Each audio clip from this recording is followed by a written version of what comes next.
हम संस्कार भाग 2 का अध्ययन करेंगे। कल से आगे हम चलते हैं और 8 संस्कार कल हमने पढ़े थे। जो बालक का नवा संस्कार है वह संस्कार कहलाता है कर्ण भेद संस्कार।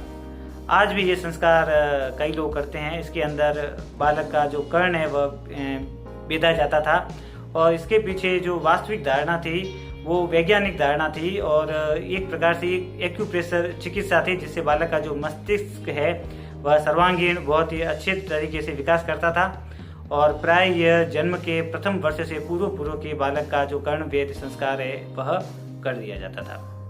कर्ण भेद के बाद में जो 10वां संस्कार है वह कहलाता है विद्या आरंभ संस्कार। एक औपचारिक तौर पर बालक का जो घर में विद्या का आरंभ होता था वही विद्या आरंभ संस्कार कहलाता था।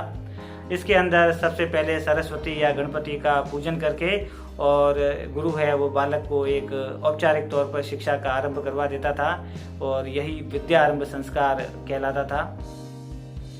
विद्या की जो वास्तविक प्राप्ति है या इन संस्कारों में कहेगी सबसे महत्वपूर्ण संस्कार है तो वह 11वां संस्कार है, जिसका नाम है उपनयन संस्कार। यहीं से बालक का वास्तव में जो दूसरा जन्म है वो आरंभ माना जाता था और एक प्रकार से वह गुरु के गर्भ से जन्म लेता था। उपनयन का शाब्दिक अर्थ है, उप का अर्थ होता है नजदीक और नयन का अर्थ होता है ले जाना, अर्थात वह संस्कार जिसके द्वारा पिता बालक को गुरु के समीप लेके जाता था।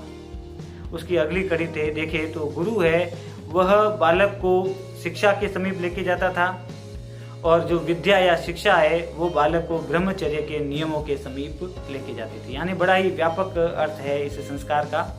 इस संस्कार के बाद ही जो बालक है उसका विधिवत अध्यापन की परंपरा आरंभ होती थी और इस संस्कार के अंदर जो तीनों वर्ण है ब्राह्मण, क्षत्रिय और वैश्य, उनको वर्णों के अनुसार क्रमशः गायत्री मंत्र, त्रिष्टुप एवं जगती छंद के अंदर शिक्षा का उनका आरंभ किया जाता था। गायत्री मंत्र का उपदेश दिया जाता था। गायत्री त्रिपदा होती है और इसके अंदर 8 वर्ण होते हैं प्रत्येक चरण में और जो त्रिष्टुप के अंदर 11 वर्ण और जगती के अंदर 12 वर्ण। तो इन वर्णों की संख्या के आधार पर आप देख सकते हैं कि जो उपनयन संस्कार करने की आयु थी तीनों वर्णों के लिए वो क्रमशः 8, 11 एवं 12 वर्ष का विधान किया गया था। लेकिन यदि कोई बालक अपने अपने क्षेत्र में बहुत ही प्रखर हो, मेधावी हो, तो तीनों वर्णों के लिए क्रमशः जो उपनयन संस्कार की आयु है वो 5 वर्ष, 6 वर्ष एवं 8 वर्ष का विधान किया गया था। और जो मूल आयु है 8, 11 और 12, उससे यदि दुगुना समय निकल जाता था, जैसे 16, 22 और 24 तीनों वर्णों के लिए, तो उसके बाद में जो बालक है वो किसी भी प्रकार से उपनयन संस्कार के योग्य नहीं रहता था और ऐसे जो बालक है वो व्रात्य नाम से कहे जाते थे। तो यह तो उपनयन संस्कार की आयु थी और इसके अंदर किस प्रकार हमने देखा कि गायत्री मंत्र का उपदेश दिया जाता था। इसके बाद में जो बालक है वह अपने गुरु के सानिध्य के अंदर सूर्य नमस्कार करता था और अग्नि की, क्योंकि अग्नि का बहुत वैल्यूशन रहा है हमारे समाज में, अग्नि को देव माना गया है, अग्नि की प्रदक्षिणा की जाती थी और जो बालक होता था वह भिक्षा मांगने जाता था। प्रथम भिक्षा बालक अपनी माता से या फिर अपनी बहन या मौसी से, या फिर कहा गया कि बालक ऐसे स्थान से भिक्षा मांगे जहाँ पर ब्रह्मचर्य का किसी भी प्रकार से अपमान नहीं हो और बालक जो भिक्षा मांगने जाए भविष्य के अंदर, तब भी भिक्षा के तरीके से ही पता पड़ता था कि ब्राह्मण, क्षत्रिय या वैश्य कौन से वर्ण का है। तो भवती शब्द है उसका इस प्रकार से उच्चारण किया जाता था तीनों वर्णों के लिए। प्रथम, मध्यम या अंतिम स्थान पर भवती भिक्षाम देहि, भिक्षा भवतीम देहि या भिक्षाम देहि भवती, इस प्रकार भवती के क्रम के अनुसार ही पता पड़ता था कि कौन से वर्ण का बालक है वो भिक्षा मांगने के लिए आया है। और इसी संस्कार के अंदर बालक का यज्ञोपवीत भी किया जाता था, जो बालक को 3 ऋणों की स्मृति भी दिलाता था कि बालक के ऊपर या एक मनुष्य के ऊपर सदैव अपने देव, ऋषि और पितरों का ऋण है और इन ऋणों को चुकाना उसका जो प्रथम और प्रमुख कर्तव्य माना गया था। बालक रक्षा के लिए अपने पास में एक दंड रखता था जिसकी जो लंबाई है वो तीनों वर्णों के लिए क्रमशः केश तक, ललाट तक या फिर नाक तक मानी गई है।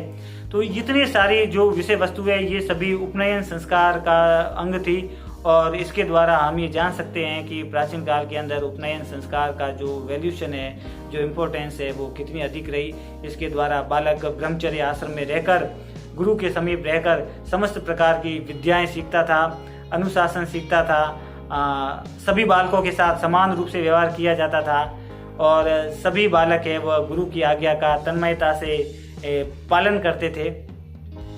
इसके बाद में, इस संस्कार के होने के बाद में एक संस्कार का विवरण आता है जिसे केशांत संस्कार कहते हैं और इसे गोदान संस्कार भी कहा गया है, जिसमें ब्रह्मचर्य है वह अपने गुरु को गाय का जो दान करता था और यहाँ पर भी केशांत बालकों का जो केशों का मुंडन किया जाता था।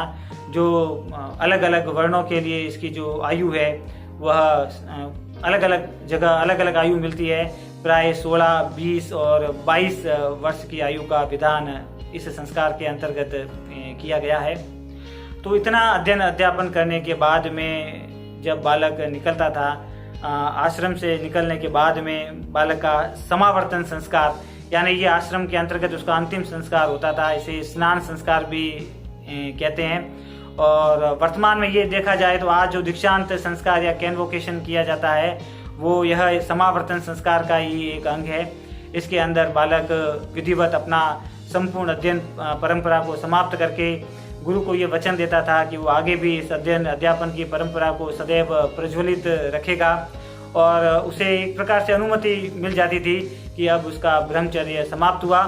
और अपने ब्रह्मचर्य आश्रम से लेकर गृहस्थ आश्रम की अवधि के मध्य के अंदर बालक है वह स्नातक नाम से कहा जाता था, जिसे आजकल हम अंग्रेजी के अंदर ग्रेजुएट नाम से कहते हैं। तो बालक अध्ययन अध्यापन की परंपरा को प्रज्वलित रखता था, गृहस्थाश्रम में आने का उत्तराधिकारी हो जाता था और जो आगे का संस्कार है वह विवाह संस्कार ही कहलाता है, जो वी उपसर्ग और वह धातु से बना है, जिसे पाणी ग्रहण संस्कार भी कहते हैं, जिसे सप्तपदी भी कहा जाता है क्योंकि 7 वचनों का वर वधू परस्पर एक दूसरे के प्रति वचन देते हैं। पाणी ग्रहण यानी वधू की पानी का ग्रहण करता था वर। और ये भी मनु ने 8 प्रकार के विवाह बताए हैं और जिसमें से प्रथम 4 विवाह प्रशस्त माने गए हैं और अंतिम 4 विवाह है वह अप्रशस्त माने गए हैं। आगे किसी वीडियो में हम 8 प्रकार के विवाहों की भी चर्चा करेंगे। और इस संस्कार में इसके बाद भी जो विद्यार्थी अपने आप को एक प्रकार से विद्यार्थी मानते हुए भी जो कुछ उसने पूर्व आश्रम में सीखा है उसको आगे ज्ञान को हस्तांतरित करने का प्रयास करता था और सदैव ज्ञान पिपासु बनने का इच्छुक रहता था। और जो अंतिम 16वां संस्कार है उस संस्कार को कहते हैं अंत्येष्टि, जिसका हम संधि विच्छेद करें तो अंत्य प्लस इष्टि यानी जीवन की अंतिम सिद्धि। दाह संस्कार यानी जो शरीर है वह जब अपने सभी कर्मों से निवृत्त होकर जब जीवात्मा देह त्याग देता है तो उसके बाद में उस देह को अग्नि को समर्पित कर दिया जाता है और यह दाह संस्कार ही है, वह अंत्येष्टि संस्कार कहलाता है। और इस प्रकार हम देखते हैं कि हमारे समाज के अंदर जो ये 16 परंपरा संस्कारों की परंपरा रही है, इसको आधुनिक परिप्रेक्ष्य में भी पुनर्जीवित करने का प्रयास किया जाना चाहिए ताकि हम पुनः उन्हीं शुद्धिकरण की प्रक्रियाओं से जुड़े रहे। और जो समाज में इतने दोषों का आगमन हो रहा है उसी कारण से है कि विभिन्न संस्कारों का विधिवत निष्पादन नहीं किया जाता। तो हम इन संस्कारों का निर्वाह करें और भारतीय संस्कृति की जो लौ है उसे सदैव प्रज्वलित रखें।